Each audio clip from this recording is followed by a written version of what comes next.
My spouse deceived me throughout this marriage, and she is now avoiding confronting it. She was everything I wished for. Smart, ambitious, and had a dash of humor that made everything better. She was my wife Jessica for a decade, and I never questioned a thing, because she was alluding to this perfect life we were living with a cordial future. The marriage was strong, the plans were there, and the relationship seemed based on trust and love. Attaining our first home felt like a dream, coming to reality, but that was just an illusion because after all, trust gets shattered when you realize that you have been constantly deceived.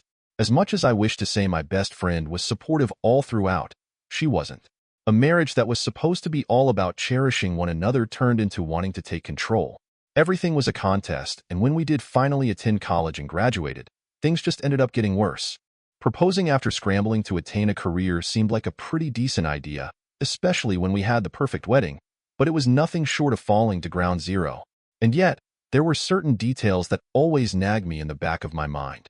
Like those times she would shun personal inquiries, or her attempts to deflect questions about her upbringing. I convinced myself that it was simply a matter of decorum. Everyone has skeletons in their closets, right? I tried to believe the mysteries that she shut away held no significance and were not revelations which could have drastic impacts on our lives. I was wrong. Rather, frighteningly, they were about to unravel my life. If you are not following our channel, you may never see it again. Nonetheless, if you have subscribed, kudos. You will forever have access to the best of the content whenever you feel like watching and listening. The first crack emerged on our 10th anniversary. My wife and I had deeply planned to celebrate with a winter vacation in the mountains, and everything was looking perfect, until it wasn't. While we were enjoying the warmth of the fireplace with a glass of wine, Jessica received a call. She looked at the incoming call screen, declined the call, and started looking sick. I was not concerned too much. Then, when her phone buzzed yet again, I started to feel a little worried. She appeared to be trembling and turned her phone off. I called out to her and asked whether she was all right. Jessica provided me with a forced smile and responded with, "Yes, let us not forget about the difficult work situation at hand," and stated work needs her support. At this point, I felt that something was regarding with my Jessica, but decided not to probe further. After all, our anniversary was to be filled with joy and excitement, and not stressors like work. Well, unfortunately, that did not happen. Instead, the deputy mayor of our township was greeted by sudden internal turmoil, replacing the warm evening instead for a less intimate one. After some time, I started piecing things together. From mysterious phone calls that are always acted upon in private, to unexplained long distances and rude absences. Each of these had been a warning, but I was simply choosing to ignore them. It was becoming quite the issue and rather pressing, as every time I would try to confront her she would brush the issue under the carpet claiming everything is all right. That wasn't truthfully the case, however. My wife had been hiding information from me, and now I wished to uncover what the truth was. One evening, I observed her phone vibrating on the side table while Jessica showered. Recently, it looked like she had developed some form of phone paranoia, as she never left the phone out of sight.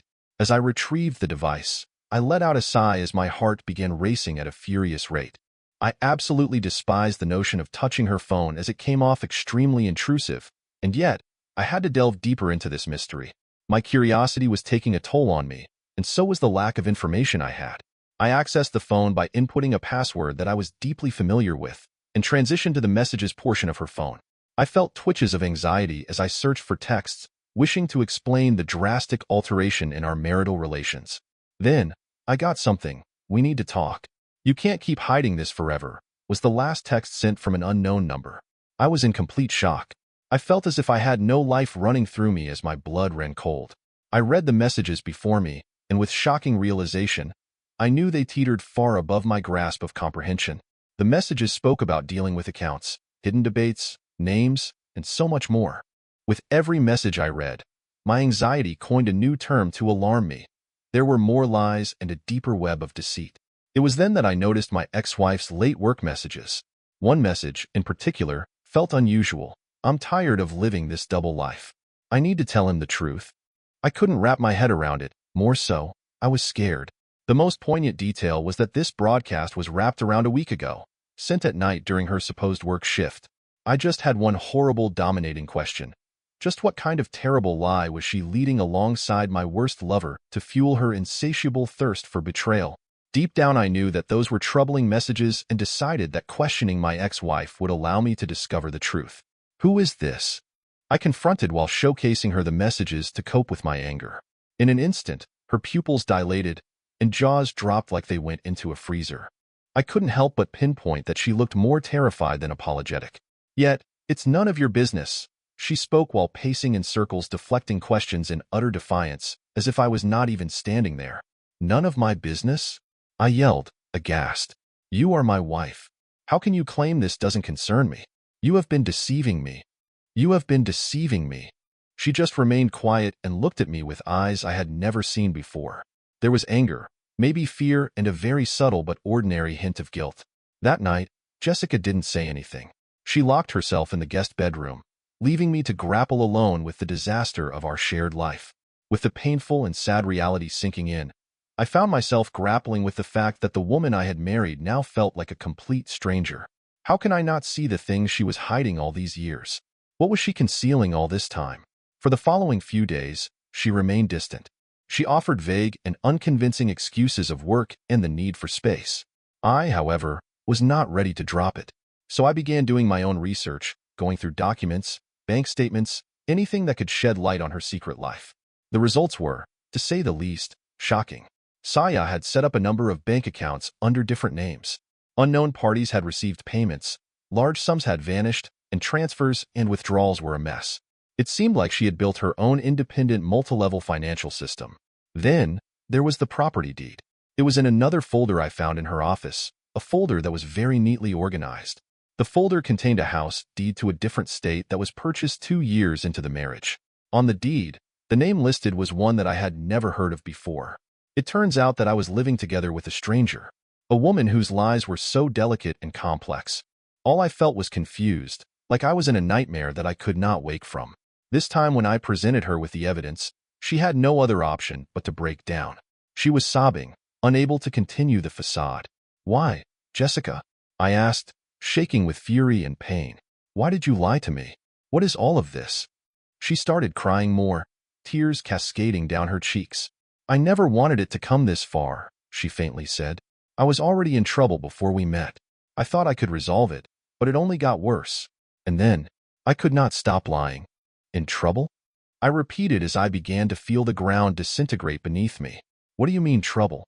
She seemed to hesitate, as if searching for the right words. Debt, she stated after some time. Debt and things I cannot talk about. Things you cannot talk about? I yelled. We have been married for 10 years, and you are telling me there is a huge portion of your life that you cannot discuss? You forced me to believe in something that was not real. She sobbed uncontrollably this time, her cries shaking her entire body. I did not know how to tell you, she cried. I was terrified of losing you. I thought if you knew the truth, you would leave me. You have already lost me, I said firmly, beginning to distance myself from her. The moment you decided to construct our marriage on a web of lies, you lost me. Jessica left the very next day. I asked her to leave, giving her space so that I could gather myself. She did not put up a fight. With nothing but a suitcase, she left with an empty assurance saying that she would one day clarify everything. But at that moment, I was unsure if I would want to listen to her. The harm was already present. The life she had built along with us, alongside our marriage, had been a complete lie. Considering the intricacies of her life, I decided to start digging deeper. I hired a private investigator to see the extent of the web she had woven. What he uncovered came as an even bigger surprise to me. Jessica, in the most truthful sense, was leading a double life. The house she owned in a different state was not just a financial stashing. It was actually her other persona. She had a different name, a different set of friends, and a different job. It appeared as if she had built an entire parallel life outside of the marriage. The investigator found out that Jessica had been associated with some troublesome financial matters dating well before our first encounter. As she stated, she had debts, but those were not your average debts.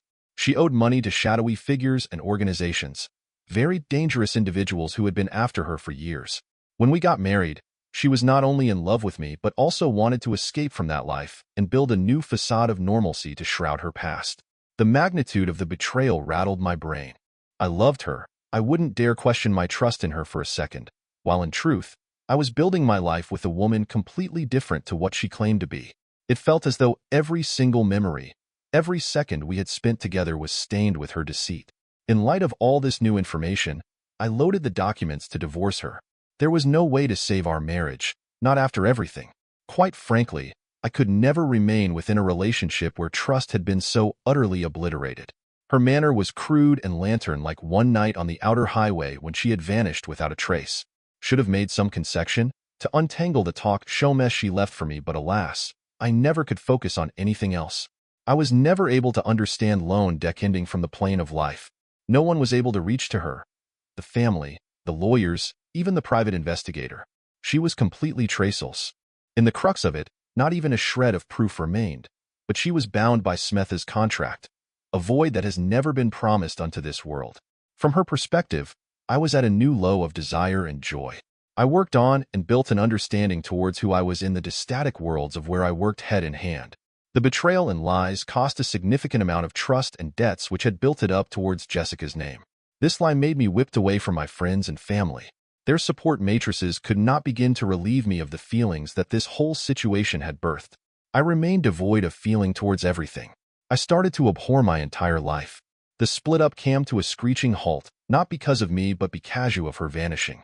I situated myself in borrowed wings. The anger from feeling affiliated to someone who made a mockery out of my life for a decade went in my body and animated myself. Nothing more to think about. She was the all-put loving, worrying figure for my life. My parents were not crayons and devoid of imagination where I had to deal with remanenting. I was framed, and for the rest of my life I was. With time, I learned to let go. I no longer sought answers to questions that would bring more anguish. Moreover, I chose not to delve deeper in wondering what motivated her to lead a double life and losing myself in contemplating the authenticity of our marriage. I accepted that I may never be provided with the closure I had hoped for. The woman I had loved so dearly had also faded alongside the memories, if those memories ever existed in the first place. What I am left with are tough lessons on morality and the extent of treachery people are capable of committing. Step by step, I started the process of reconstruction. I slowly began to build old friendships, pick up new hobbies, and give life to a fresh new purpose. This time, I made the conscious decision to be more cautious with trusting others, close relatives included. Although Jessica's lies were painful and did manage to demolish my house of cards, they did not manage to shatter me. I was still standing. I was still here. That was enough for me.